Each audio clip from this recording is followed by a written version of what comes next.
Hello, sports fans, and welcome to the Scout Sports 101 Sunday Night Football post-game show and Monday Night Football.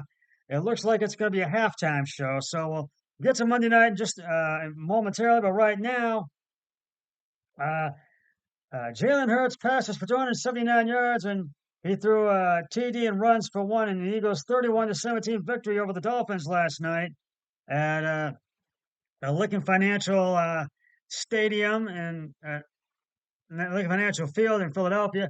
I took Miami, and my brother-in-law took Philadelphia. He won, I lost, but I'm not going to win the picks. My brother-in-law's already won them, so and I've been taking a bloodbath. I'm 3-9 right now, so I'm hoping I get San Francisco. We'll get to that one momentarily. Philadelphia's Jalen Hurts needed a brace on his left leg in the second half, then shook off whatever ailed him to stand tall in the pocket and lead a go-ahead scoring drive before he hobbled off the field after yet another Eagles win. Hurts is hurting for sure. I don't want to put his business out there, wide receiver A.J. Brown said, but just know he's a tough individual and he's putting us in good positions to win. Hurts rebounded from a pick six hit.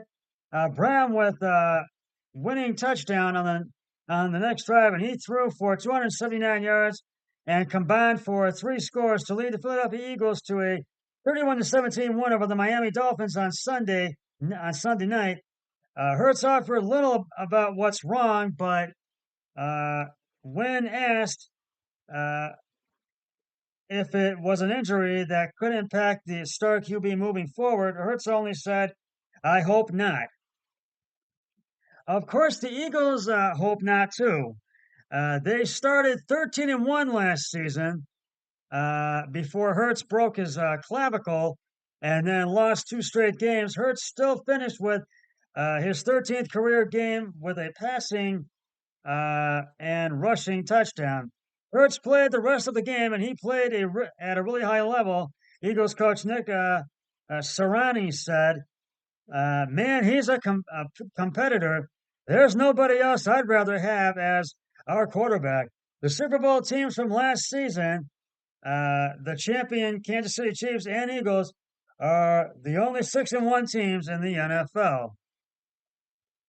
Uh, but the Hurts threw uh, two more interceptions, but found Brown 10 times for 137 yards, his fifth straight game of 125 plus yards to get by his former Alabama teammate Tua Tagovailoa and the Dolphins, who fell to 5-2 last night.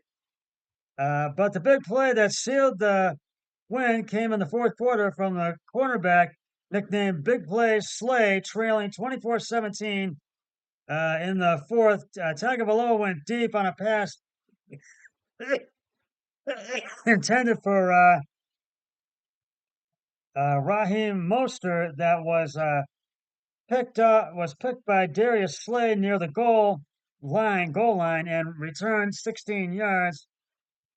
With the Eagles wearing the throwback Kelly Green jersey, Slay added one more defensive highlight in a fan favorite team color once worn by Reggie White. Yeah, big play, Slay said. I've been in this position a lot, uh, uh, big time moments Sunday night. I am making all the plays. The Eagles pushed their way towards first downs on a clock eating drive late in the fourth quarter before Hurts hit Brown for a 42-yard reception, and Kenneth Gainwell sealed the win with a 3-yard touchdown run. Uh, as he has been much of the season, Hurts was hurt more uh, erratic than dynamic. Still, Hurts threw a 14-yard TD pass to Brown for a 24-17 lead with 15 seconds left in the third that ended up the winner. Hurts ran into trouble earlier in the third when he faked a handoff and uh, and his short pass was was tipped into the hands of linebacker Jerome Baker. Baker returned the pick 22 yards for the score, excuse me, and a 17-all game. Hurts threw 3 interceptions in last week's loss against the Jets and had only 6 interceptions a year ago when he was the NFL MVP runner-up. Tagovailoa was 23 of 32 for 216 yards in his first head-to-head matchup against Hurts in the NFL. The two 25-year-old QBs forever linked by their tenures under coach Nick Saban at Alabama. Tagovailoa replaced Hurts at halftime of the 2017 National Championship and threw 3 touchdowns to lead Alabama to its 5th straight national title. Tagovailoa was all out of dramatic rallies in this one.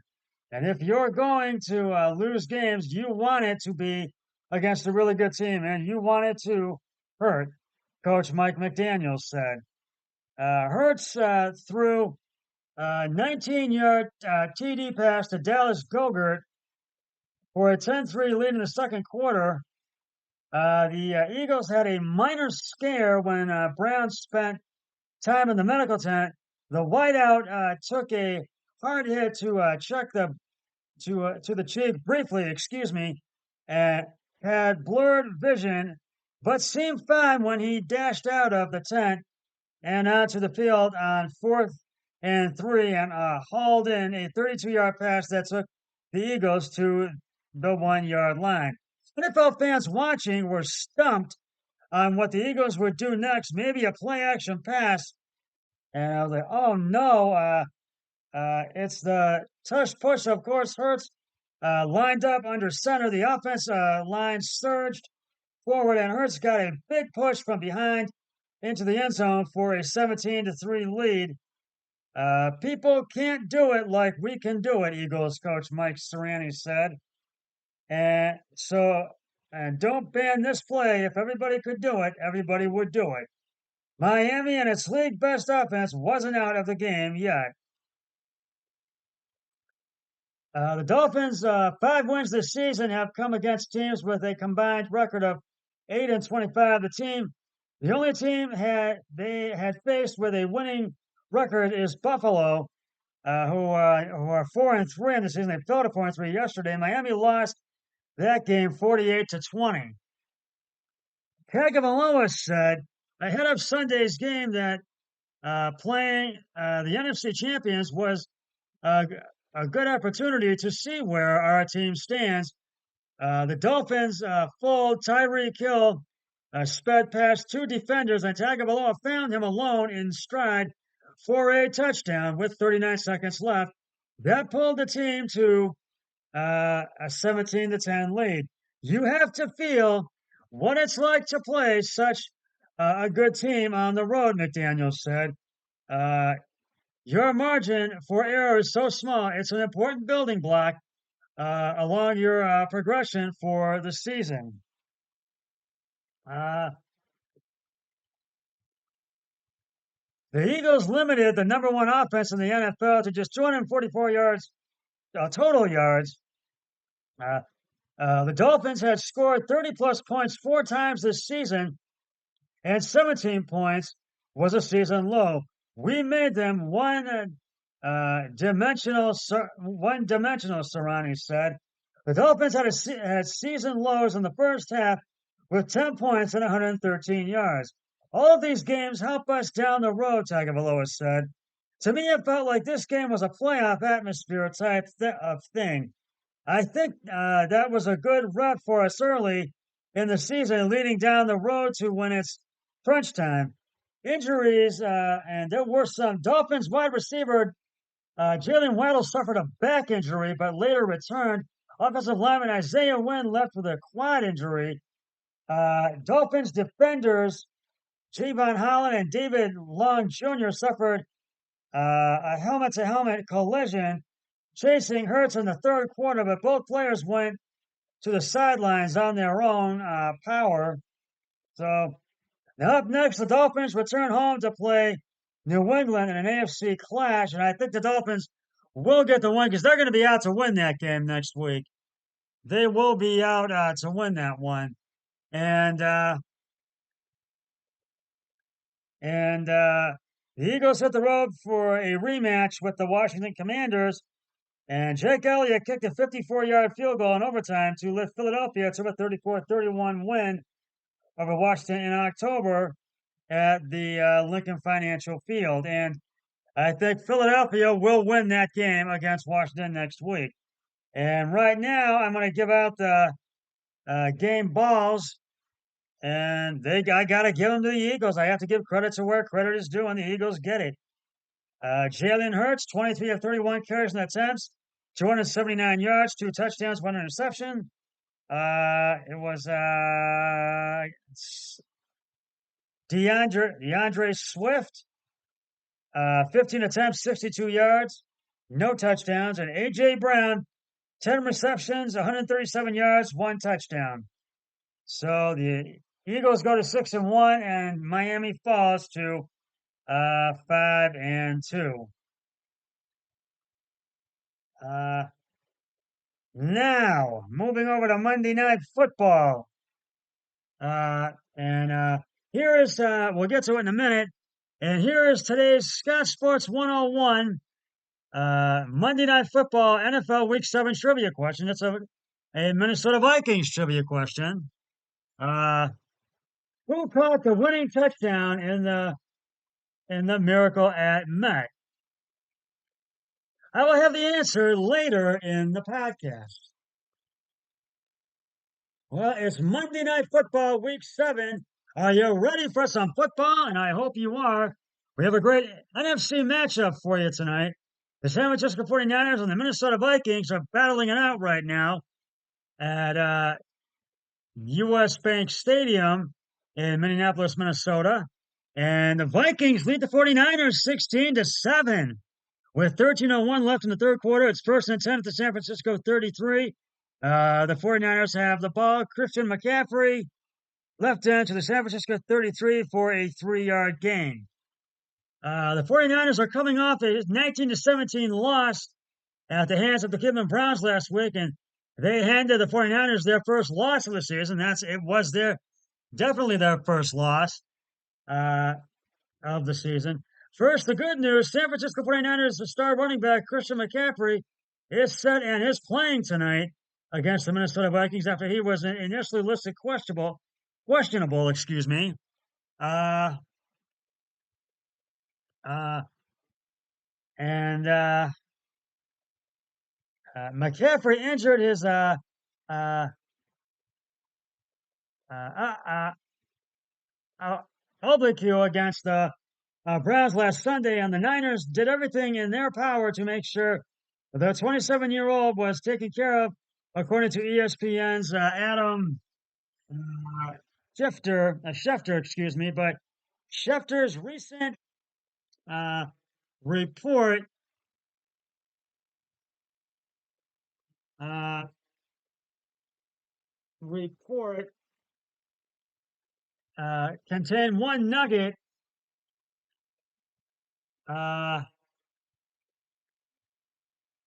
that was pretty concerning, if not outright bad news, heading into this Week 7 matchup. McCaffrey had a team of people working on his injury all week long, virtually around the clock. Sources told Schefter. The ESPN report read, however, he also didn't take a hit in practice all week, so while he will play, nobody knows how he will feel or react when he is tackled. And now, Coach Kyle Shanahan said he's been looking good in practice, and his MRI was pretty promising, and he was limited in practice, but he looked good in practicing. So we will see how McCaffrey does tonight. Meanwhile, the Vikings are coming off a 19-13 win over the Chicago Bears last week. The Vikings will look to extend their win streak to 2 straight. Their defense is really going to have to step it up against a 49ers offense that has been dominating but struggled against Cleveland last week. So We shall see what happens tonight. Let's see if the Vikings can hang on to this lead and get the win. And we'll talk more about this game in just a second. But right now, it is time to reveal the answer to today's Scott Sports 101 Monday Night Football Week 7 NFL trivia question. It's a Vikings trivia question. Uh, who caught the winning touchdown in the Miracle at Met? And if you said Hall of Famer Ahmad Rashad, you are correct. In Week 15 of the 1980 NFL season, the Vikings trailed the Cleveland Browns by a score of 23-9 in the fourth quarter. But uh, but won after after but won uh, after Vikings QB Tommy Kramer passed for 2 touchdowns to wide receiver Ahmad Rashad in the last 2 minutes, including a 46-yard Hail Mary pass uh, caught with one hand on the last play of the game. I have another trivia question on my next podcast, which will be on Scott Sports 101 Thursday Night Football pregame show. So stay tuned for that. Getting back to tonight's game, I have the 49ers, and so does my brother-in-law. We both have taken them. And right now, but the Vikings are leading it right now, and it's third and 25. It's a fourth and 25 at the 49er at the San Francisco 21. Brock Purdy passing complete short middle to Jennings for no gain, and Purdy got sacked before that for an 11-yard loss, and so San Francisco's struggling right now. We'll see if they can come away with the win because they are out to win this one, and they're down by about 9 points right now. So we shall see. Well, that's just about going to wrap it up for this for the Scott Sports 101 Monday night Sunday Night Football postgame show, Monday Night Football update halftime show, and update show. I'll be back with the postgame show once the game between the 49ers and the Vikings has concluded. But until then, always remember, be a team player each and every day in every way possible. So long, everybody. 3, 2, 1. I'm done.